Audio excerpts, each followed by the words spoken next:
श्री राधा जी की कहानी। द्वारिका जगन्नाथ सहित सारे धाम भले ही श्री कृष्ण के हों, लेकिन ब्रजधाम तो श्री राधा रानी का ही धाम है। उसमें भी वृंदावन में तो राधा जी साक्षात विराजमान है। श्री राधा जी का जिक्र विष्णु पद्म पुराण और ब्रह्म वैवर्त पुराण में मिलता है। इसके इतर भी मान्यता और किंवदंतियों प्रचलित हैं। आओ जानते हैं उनके जीवन से जुड़ी 11 शुभ घटनाएं। एक, जन्म स्थान। राधा जी का जन्म बरसाने में हुआ था। यह भी कहते हैं कि राधा जी का जन्म यमुना के निकट स्थित रावल ग्राम में हुआ था और बाद में उनके पिता बरसाना में बस गए। 2, जन्म तिथि। पुराणों के अनुसार भाद्रपद की अष्टमी तिथि को श्री कृष्ण का जन्म हुआ था और इसी माह की के शुक्ल पक्ष की अष्टमी को देवी राधा का जन्म भी हुआ था। 3, जन्म नाम। पद्म पुराण के अनुसार राधा वृषभानु नामक वैश्य गोप की पुत्री थी। उनकी माता का नाम कीर्ति था। उनका नाम वृषभानु कुमारी पड़ा। 4, प्रथम मिलन। दक्षिण में प्रचलित कथा के अनुसार श्री राधा ने भगवान श्री कृष्ण को तब देखा था जबकि माता यशोदा ने उन्हें ओखल से बांध दिया था। श्री कृष्ण को देखकर श्री राधा बेसुध सी हो गई थी। उत्तर भारतीय मान्यता अनुसार कहते हैं कि वह पहली बार गोकुल अपने पिता वृषभानु जी के साथ आई थी, तब श्री कृष्ण को पहली बार देखा था। कुछ विद्वानों के अनुसार संकेत तीर्थ पर पहली बार दोनों की मुलाकात हुई थी। 5, मुरली की धुन सुन बेसुध हो जाती थी राधा जी। कहते हैं कि श्री राधा के परिवार को जब पता चला कि यह श्री कृष्ण की मुरली सुनकर उनके प्रेम में नाचती हुई उनके पास पहुंच जाती है और फिर सभी गोपियों के साथ नृत्य किया जाता था, कभी मधुबन में तो कभी वृंदावन में। यह देखकर उनके माता पिता ने श्री राधा को घर में ही कैद कर दिया था। 6, महाराज। श्री कृष्ण ने अपने साथियों सहित एक दिन उन्हें रात में कैद से मुक्त कराकर उद्धव और बलराम सहित अन्य सखियों के साथ रात भर नृत्य किया था। यह रात पूर्णिमा की रात थी जब महारास हुआ था। बाद में श्री राधा की मां राधा के कक्ष में गई तो राधा उन्हें वहां सोते हुए मिली। भगवान श्री कृष्ण से श्री राधा लगभग 5 वर्ष बड़ी थी। श्री राधा एक सिद्ध और संबुद्ध महिला थी। 7, प्रेम की निशानी।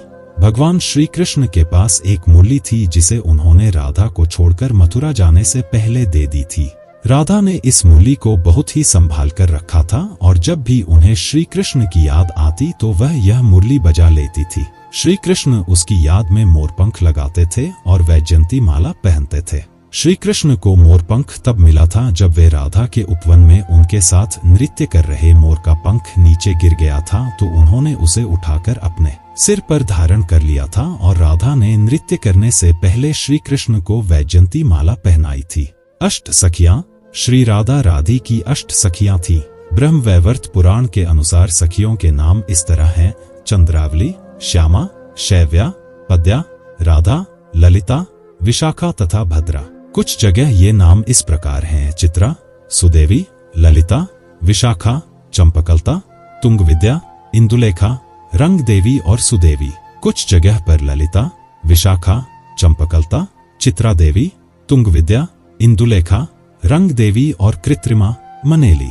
इनमें से कुछ नामों में अंतर है। सभी सखियां श्री कृष्ण और श्री राधा की सेवा में लगी रहती थीं। सभी के कार्य अलग अलग नियुक्त थे।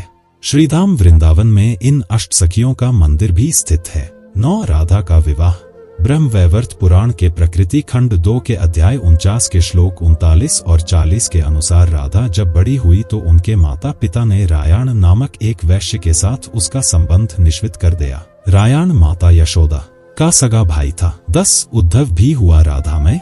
मथुरा जाने के बाद राधा और कृष्ण का कभी मिलन नहीं हुआ। हाँ, उद्धव जरूर सखा श्री राधा और गोपियों को ज्ञान की शिक्षा देने गए थे ताकि वह श्री कृष्ण की भक्ति को छोड़कर निराकार प्रभु के सत्य को जाने, लेकिन राधा तो स्वयं लक्ष्मी थी और सिद्ध थी। उनके प्रभाव के चलते ज्ञान ध्यान को छोड़कर उद्धव ही भक्ति में पागल हो चले थे। 11, श्री राधा का देहांत।